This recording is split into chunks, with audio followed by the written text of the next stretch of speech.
when I'm champ again, it's going to be great. You know, like I never left. You know, I never lost my belt to this weight class. Yeah, I was stripped, but I never actually physically lost it. And people forget, man. People forget how dominant I was because I hadn't been in there. I hadn't performing. You know, I hold a lot of records at the Bantamweight division. And just because me the time off, you know, they forget. And so I'm about to remind them all of who the best is, who the best pound for pound is, and that 135-pound GOAT. I'm coming for it. It's super exciting, right? To see what the weight class has done and how it's evolved. And it's always been super exciting weight class, right? I've always had guys getting out there and banging, high energy, lots of technique, tons of knockouts. You know, so it's a weight class that's always been very entertaining. And now we got the personalities to back it up. And the list is endless for me to defend my belt against once I get it back.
All right, guys, retirement was fun, but just not yet for me. So catch me in Orlando, December 3rd with Wonderboy, the also magnificent, always hard to catch up with, but I'm finally catching up with him. Tickets on sale now, and don't forget, it's my out of retirement party, baby.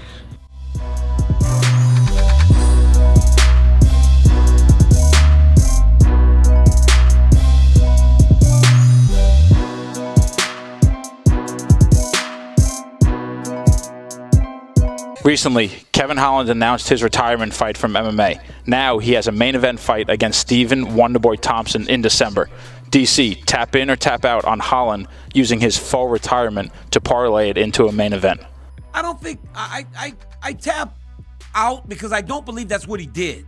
I believe that that word is so easy to use, especially when you're young, because you know it's not true.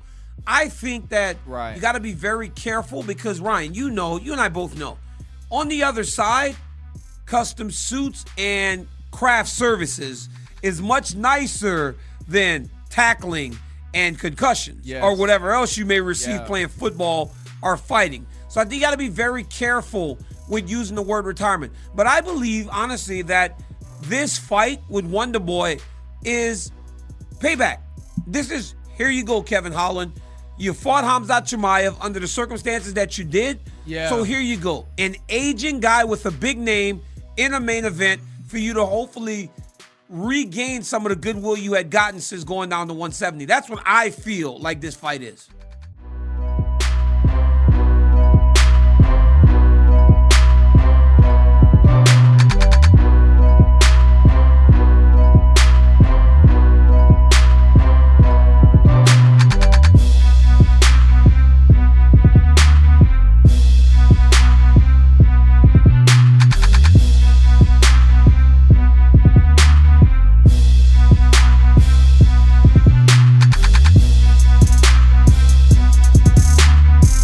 Tap in or tap out on Nunes owing Julianna the trilogy fight next. I'm put in a position, but it is such a hard one to answer because you know she gonna come after you afterwards. You know Julianna, she gonna get you. You know Julianna gonna get you. But the reality is, I tap out, Ryan. I have to because the work hasn't warranted an immediate rematch. Because if not, then every champion that loses gets an immediate rematch. Like, it's not like that. It's not. It's just. It just doesn't work that way.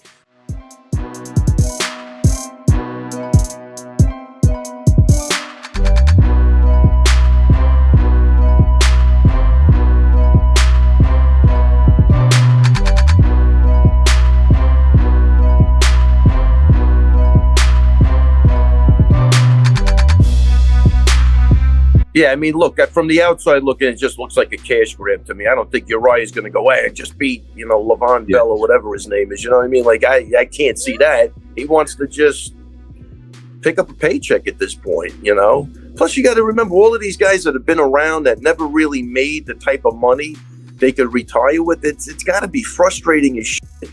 You know what I mean? They got a lot of fights, So, what kind of paycheck he's getting for that?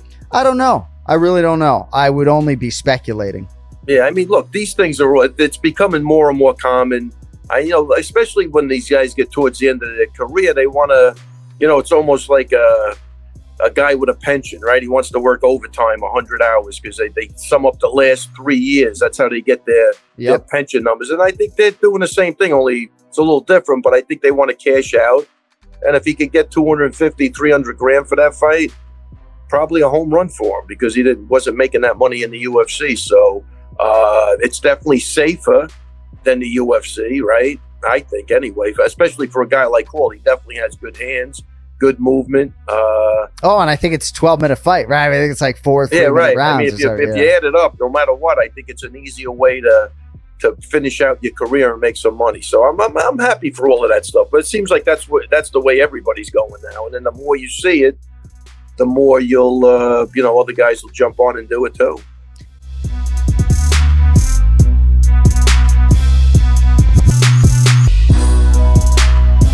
Ее никто не сможет вернуть.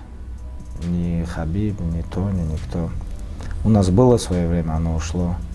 Но он продолжает драться, но деньги же нужны. В Америке по счетам платить надо. Из-за счетов, из-за налогов. У него семья. По-моему, даже 2 детей.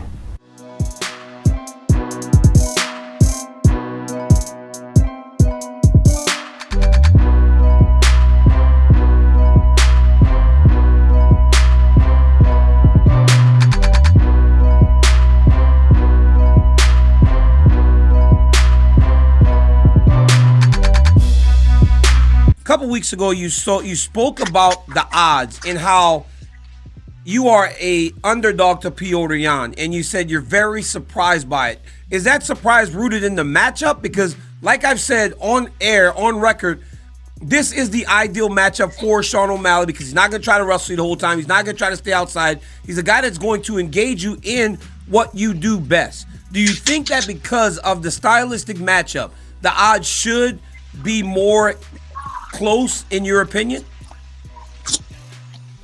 I mean, to the casual, to the dummy, the odds seem about right. But to an expert, to a high level fighter, someone with a high level IQ, I think that the odds would be a lot closer. I've heard a lot of the pros talk about it. They're not necessarily counting me out. A lot of people do think I'm going to lose this fight, but I mean, obviously, I expect to go out there and win. So. I'm the favorite in my mind, but it's fun. I don't think I've ever been the underdog. It is different. It's fun. There's a little bit of extra fire under me, so it is nice. And honestly, I wouldn't say I prefer being the underdog because at the end of the day, I don't really care. But it is different, and it's it's a little boost.